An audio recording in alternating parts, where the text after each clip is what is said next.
विश्व के सारे लोग करे जो साथ में मिलकर प्रार्थना, सबका मंगल होगा तब, सबका मंगल होगा तब, बढ़ेगी विश्व की चेतना।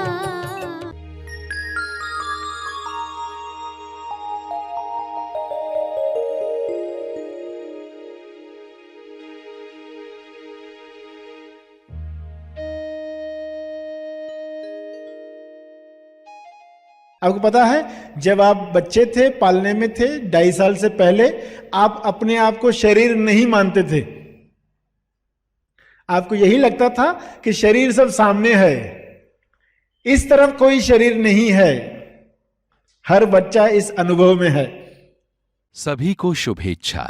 हैप्पी थॉट्स तेज ज्ञान फाउंडेशन द्वारा आयोजित ध्यान प्रार्थना बीज बोने के लिए आप सबका स्वागत करते हैं।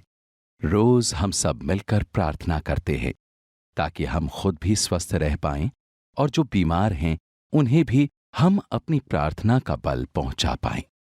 तो आइए ग्रहणशील रहते हैं और इस प्रार्थना का लाभ लेते हैं। सभी आंखें बंद रखते हुए प्रार्थना करें।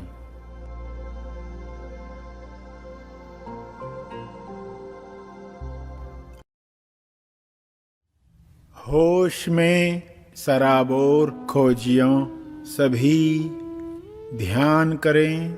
ध्यान प्रार्थना बीज बोकर सारे विश्व के लिए मुक्ति की प्रार्थना करें। हर विकार से मुक्ति की प्रार्थना, हर बीमारी से मुक्ति की प्रार्थना। शारीरिक बीमारी हो या मानसिक बीमारी हो, विश्व के सारे लोग मुक्त हो जाएं, ऐसी प्रार्थना करें। स्वयं के लिए भी प्रेयर जरूर करें कि आप जिस बीमारी से मुक्त हो चुके हैं सभी मुक्त हो जाएं। जिन बीमारियों से मुक्त हो रहे हैं सभी मुक्ति का आनंद लें। बोर्डम की बीमारी से लोग और नई नई बीमारियों को आमंत्रित कर रहे हैं, तो यह बीमारी जड़ से इंसान के अंतर मन से निकल जाए, ऐसी प्रार्थना करो।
हे परमात्मा,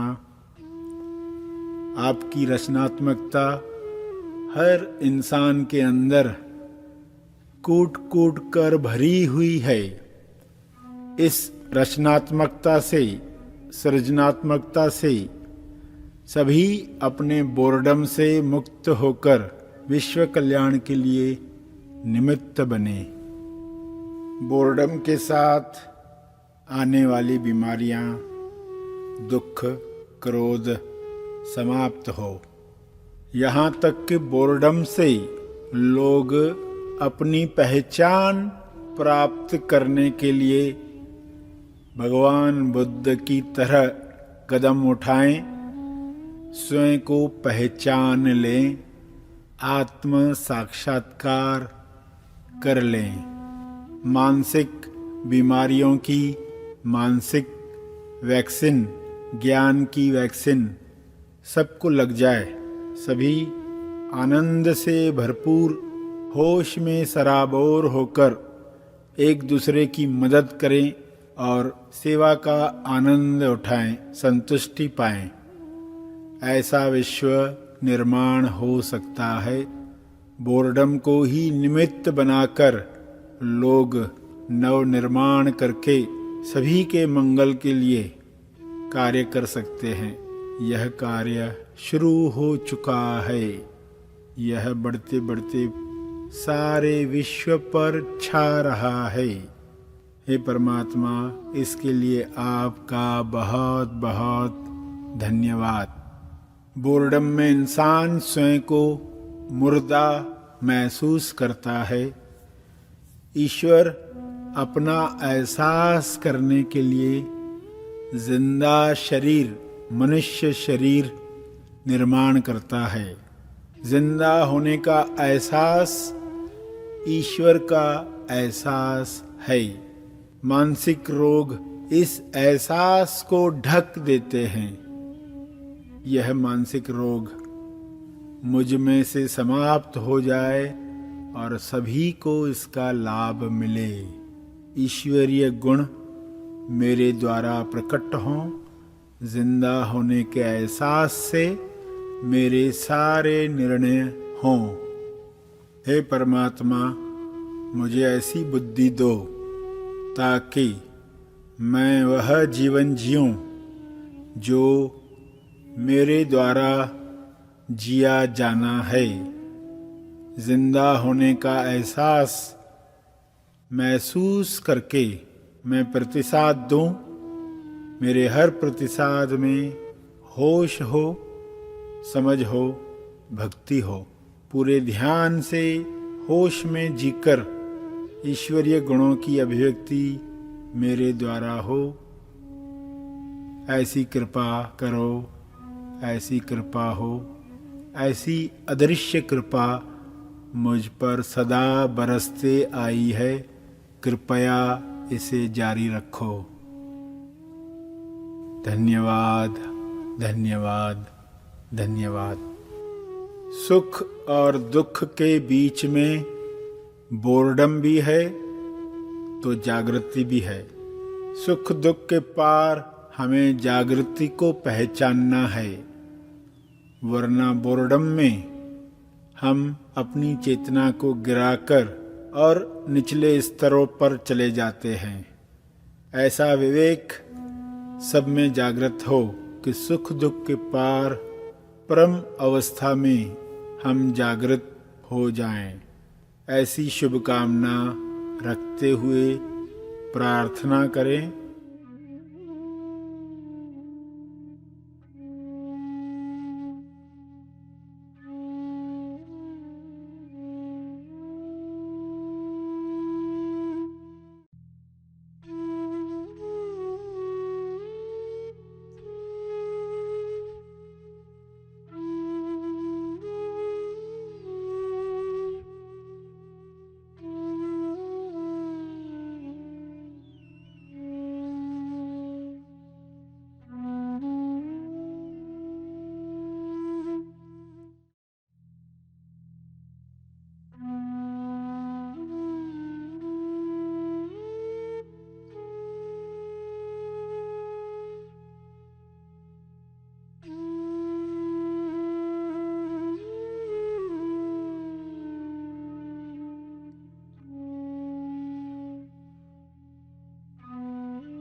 प्रार्थना के अंत में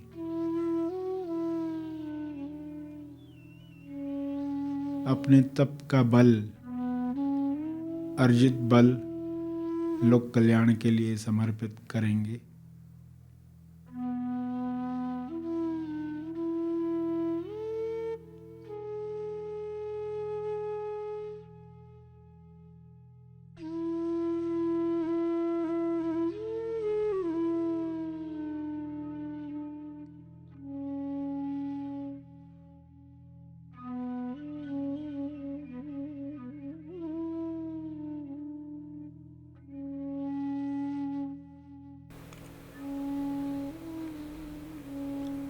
सभी धीरे धीरे आंखें खोलें। आइए सब ग्रहणशील होते हैं एक चेतना संदेश सुनने के लिए।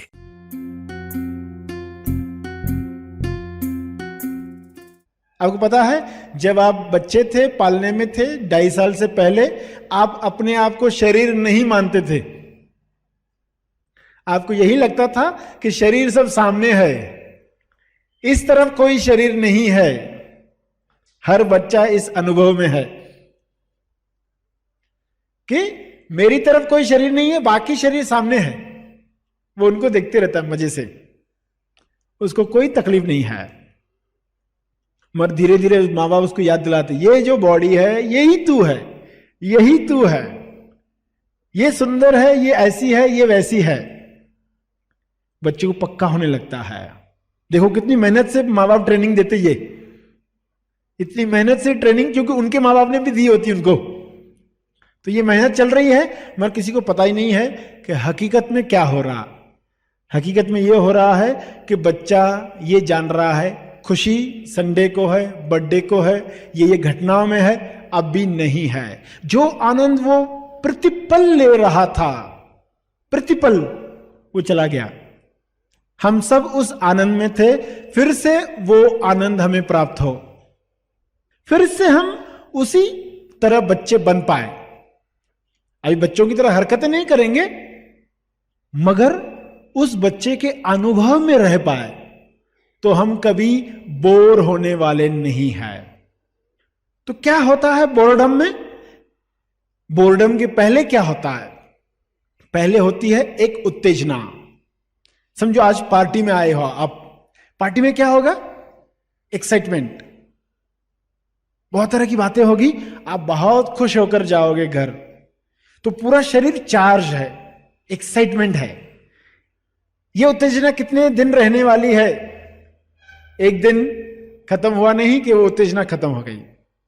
और जब खत्म हो गई तो कैसी फीलिंग होगी? तब कैसी फीलिंग है? अरे कुछ तो मुर्दा महसूस कर रहे, क्योंकि पार्टी में जिंदा महसूस कर रहे थे। और एक दिन के बाद ही अरे बिना कारण में बोर हो जाता हूं, पता नहीं क्यों, बिना कारण डिप्रेस हो जाता हूं। कई लोग बताते हैं मैं बिना कारण डिप्रेस क्यों हो जाता हूं, और उसको मालूम नहीं एक दिन पहले जो पार्टी हुई थी, वो जो एक्साइटमेंट हुई थी, वो अब खत्म हुई। क्योंकि कोई भी उत्तेजना हमेशा रहने वाली नहीं है, कोई भी, तो वो खत्म हुई। अब देख रहे हैं अरे थोड़ा सा बोर लग रहा है, अब क्या करेंगे? वापस से पार्टी ऑर्गेनाइज करें। चलो और कोई पार्टी के बारे में सोचे, किसी और पिकनिक के बारे में सोचे, किसी और होटल के बारे में सोचे, किसी और रेस कोर्स में जाते हैं, कोई और तरह की शराब पीते हैं, कुछ और नया बनाएं कि फिर से वो जिंदा महसूस करें, फिर से वो होगा, फिर से वो जाएगा। अगर हम अपने हाथ को जोर से कस लेते हैं, जोर से कस लेते और फिर उसको ढीला छोड़ते, तो कैसा लगता है? रिलैक्स। तो हमने क्या किया? एक उत्तेजना तैयार की, मगर ये नेगेटिव थी, स्ट्रेस। स्ट्रेस है ना, टेंशन दिया हमने, हाथ को टेंशन दिया और उसको ढीला छोड़ा तो वो रिलैक्स हो गई, बहुत अच्छा लगा। मगर उत्तेजना में उल्टा होता है, हम उसको उत्तेजना देते बहुत अच्छा लगता है, जब खत्म होता है तो बहुत बुरा लगता है। और ये जो बहुत बुरा लगता है, इसको दूर करने के लिए क्या इलाज? फिर से कोई और प्रोग्राम बनाओ। अगर नहीं बना सकते तो कल्पना करो कल्पना करो वो पार्टी कैसी थी, फिर लोग जाएंगे मेमोरी में, विजुअलाइजेशन। आजकल की यंग पीढ़ी तो इसी में लगी हुई है, उनकी कल्पनाएं चल रही है, कल क्या हुआ था, वहां गए थे, पार्क में गए थे, क्या क्या बातें हुई, उनकी बातें वही कल्पना है। फिर से अपने आप को उत्तेजना दे रहे, मगर फिर भी देखते कितनी देर तक टिकती है, फिर चली गई, फिर डिप्रेशन, फिर कुछ करे, ये चल ही रहा है, मुक्ति मिलती हुई दिखाई नहीं देती। मगर जो जान गया, अरे अब जो डिप्रेशन आया है, व्याकुलता आई है, बोर्डम आया है, ये उत्तेजना खत्म होने की वजह से, अगर ये समझ आ गई तो आप उसको आसानी से स्वीकार करोगे, उस बोर्डम को। और जब उत्तेजना में जाओगे तो पहले ही मालूम होगा, देखो मैं जिंदा महसूस करने के लिए बाहर की चीजें ढूंढता हूं, मगर हकीकत में मुझे अंदर के आनंद को ढूंढना है। अगर हर घटना आपको याद दिलाए और आप अपने आप पर जा पाओ तो एक नया दरवाजा खुलेगा बोर्डम से मुक्ति का।